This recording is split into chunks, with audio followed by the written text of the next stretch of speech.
Miss O reads Flush, Chapter 8. The next afternoon, Mom insisted on driving all the way to Homestead for groceries because nobody there knew who she was. Dad's TV interview was the buzz of the keys, and she didn't want to deal with the stares and whispers at the local market. After she and Abby left, I sat down and watched the tape. My father was in rare form. He looked straight into the camera and declared, "I sunk the Coral Queen as an act of civil disobedience." He said he was protesting the destruction of the oceans and the rivers by ruthless greedheads. The jailhouse jumpsuit didn't look half bad on television, I had to admit. Dad had also combed his hair and put on wire-rimmed glasses so he came off more like a college professor than a boat vandal. This time he had the good sense not to compare himself to Nelson Mandela, or if he did, the TV people were nice enough to cut that part out.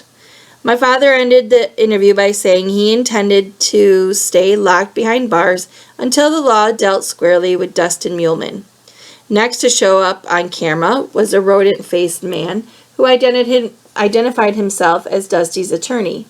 In a righteous tone, he described his client as an experienced boat captain, respected businessman, and pillar of the community.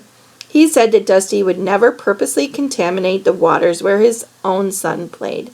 The lawyer concluded by calling my father a mentally unbalanced individual and challenged him to prove his reckless and slanderous allegations. As I was rewinding the tape, somebody knocked on the front door. It was Mr. Shine, Dad's lawyer. For once, he didn't look like he was on his way to a funeral. "Hello there, Noah," he said. "Mom's not here." "Oh, I should have called first, but I just received some important news." "About Dad? What is it?" Mr. Shine sucked air through his teeth.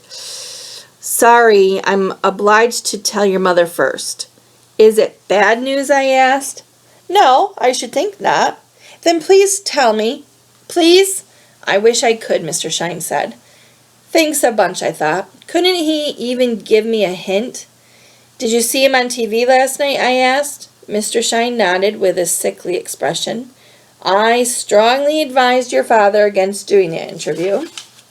But he's right, you know, that about Dusty Muhlman flushing the holding tank into the basin. Everything Dad said was true. I'm sure he thought so at the time. It's all going to come out sooner or later, you just wait." Mr. Shine plainly didn't believe me. "Please tell your mother that I'll call later," he said, and turned to leave. "Can I ask one more question?" "Of course, Noah." "Is my mom going to divorce my dad?" Mr. Shine looked like he'd swallowed a bad clam. "What?" he croaked. "Where in the world did you get that idea?" "Well, is she?" He licked nervously at his lips. "Noah, quite frankly, I'm not comfortable with this conversation." "Hey, I'm not comfortable with the idea of Mom and Dad splitting up," I said, "but Abby and I have a right to know, don't we?" By now, Mr. Shine was backing away from the door. "You should speak directly with your parents about these concerns," he said, "and in the meantime, don't jump to conclusions." For an older guy, he could move pretty fast. In a matter of moments, he had hustled to his car and sped away. I went back inside and replayed the videotape of Dad's interview. I kept wondering what Mr. Shine had come to tell my mother, although I had a feeling that his definition of good news might be different from mine. Later, I climbed up on the roof to readjust the TV dish, or try. I wiggled the darned thing around so that it was aimed upward at the sky, although I had no idea exactly where the satellites were orbiting. It shouldn't have surprised me to start getting MTV from Kyrgyzstan. I unhooked the incriminating buck-tailed jig from the disc and started scaling down the rain gutter. Just then I heard a honking, and a green Jeep Cherokee wheeled into our driveway. Shelley poked her blonde head out of the window and hollered my name. I dropped to the ground and went to see what she wanted. "Hop in," she told me, "and hurry it up. I'm not getting any younger." I got in because I was scared to say no. The thought of Shelley chasing me down and dragging me feet first into her Jeep was not appealing. As I fumbled to put on the seatbelt, she peeled out of the driveway and raced toward Highway 1. It was a while before I got the nerve to ask where we were going. "Why, you got a hot date or something?" she asked. I decided not to mention the silver-barreled gun that lay on the console between us. "Shelley, is something wrong?" She laughed sourly. "You don't miss a trick, do you?" Even though she was wearing black sunglasses, I could tell she'd been crying. She was still sniffling and her voice sounded scratchy. "'Member what I told you about Lice running away?" "Yes, ma'am." "Well, turns out I had it wrong," she said. "Did he come home?" I asked. Shelley shook her head. "They finally towed the Jeep back from Cutler Ridge. $200. I had to pawn my promise ring to pay for it," she said. "Know how I spent my morning, Noah?" "No, ma'am." "Scrubbing bloodstains off of the upholstery." I had thought it felt damp on the seat.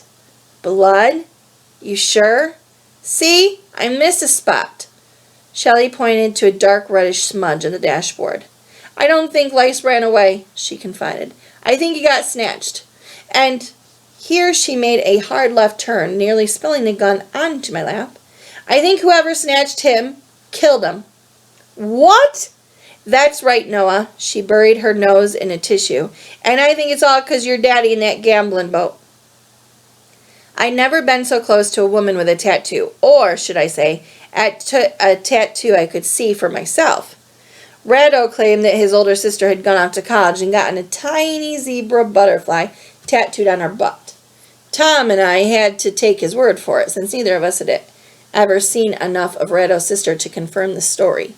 Strange as it sounds, the more I stared at the tattoo on Shelley's arm, the more natural it looked. The barbed wire definitely suited her personality. "Relax, the pistol ain't real," she said. "It's a lighter." Then she pulled the trigger. A bright blue flame flared from the barrel. "It looks pretty bad though, huh?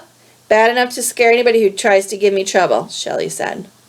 For more than an hour we'd been heading down the highway, obviously to nowhere in particular. Shelley kept saying she had more to tell me, but she'd get worked up about Lice peeking, about what a total zero he was, and how she must be a fool to care about him. Afterward, she'd cry and sniffle for a while, but just when I thought she had a grip on herself, it would start all over again. We were all the way to Sugarloaf Key when she turned the Jeep around and grumbled. "Where the heck was I going?"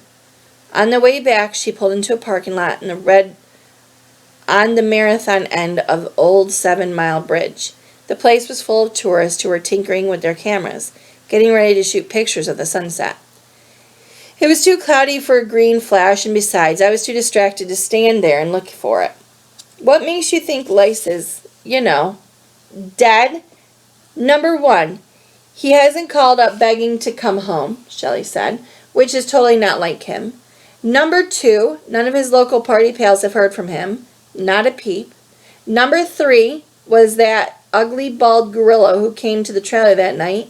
And number four was the blood in my car." Again, she pointed to the stain on the dashboard. I tried not to stare at it. Shelley being so worried made me worried too. "But who would kill him? And what's it got to do with my dad?" I asked. She sighed impatiently. "Noah, you got any ideas how much money Dusty Muleman makes off the Coral Queen?" "No, ma'am."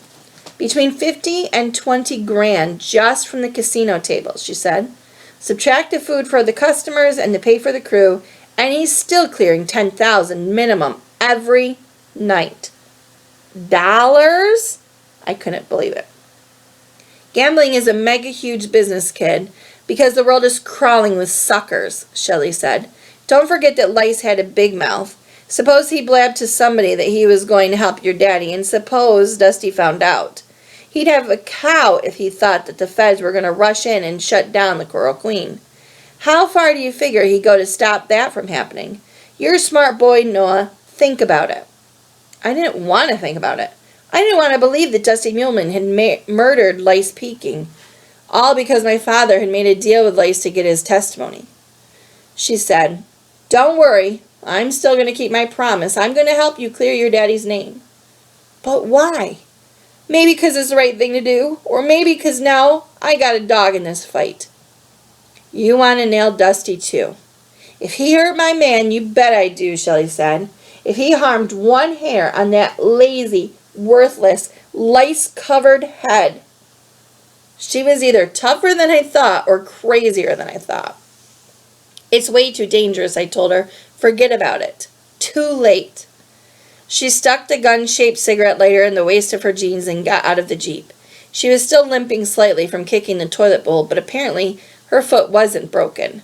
I followed her onto an old bridge where we leaned against the warped railing and looked down in the green-blue water rippling beneath the pilings. The sun was halfway gone, and all around us the cameras were clicking. "What else did you want to tell me?" I asked Shelley. "This morning I went to see Dusty." "Alone? That's nuts!" "Noah, I used to live with the man. We were engaged to be married, for God's sake," she said. "Anyhow, I asked could I have back my old bartending job on the Coral Queen. I gave a big sob story about lice bailing on me and how I was hurting for money. The breeze delivered a whiff of Shelley's tangerine perfume, which actually smelled pretty nice. I noticed she was wearing only 2 silver hoops in each ear, and figured that maybe she'd pawn all the others, like her promise ring. "Did Dusty give you the job?" I asked. "Yup. I start tomorrow night." Shelley had guts, no doubt about it. She was going undercover to nail Dusty Muleman, the man she suspected of ordering her boyfriend killed. It was odd, but she looked more sad than scared. I said, "Please don't do this. Stay away from that boat." "What if I told you I really did need the dough?"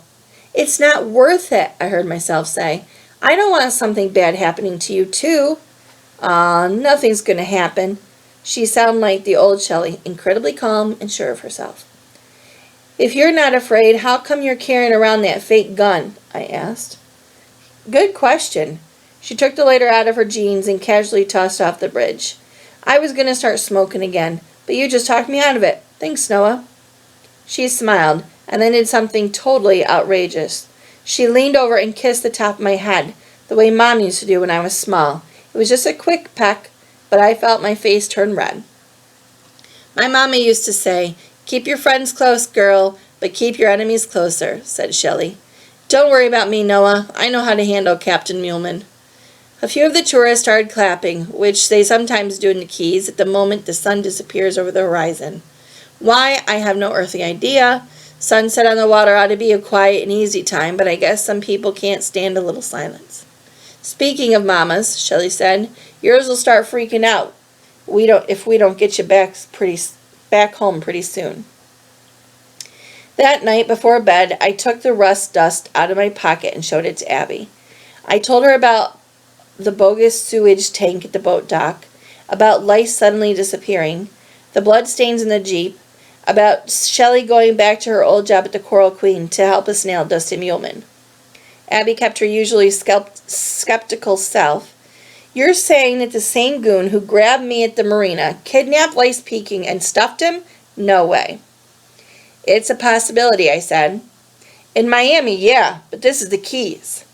When I told her how much money Dusty was making from the casino boat, Abby's eyes widened. "What if we went to the police and told them everything?" she asked excitedly. "They'd think we're a couple of whack jobs. We need witnesses, Abby, not just a hole in a sewer tank." "Does this Shelley person have a plan?" We're still working on it," I said. "We? Oh, great. Any ideas would be welcome." "Noah, this isn't a game," my sister said. "If there's a killer out there, which I doubt, but if it's true, there's only one possible plan." "Which is?" "We pack up and move to Canada immediately. You, me, Mom, Dad. We drive straight to Saskatchewan and move in with Grandpa Kenneth and Grandma Janet.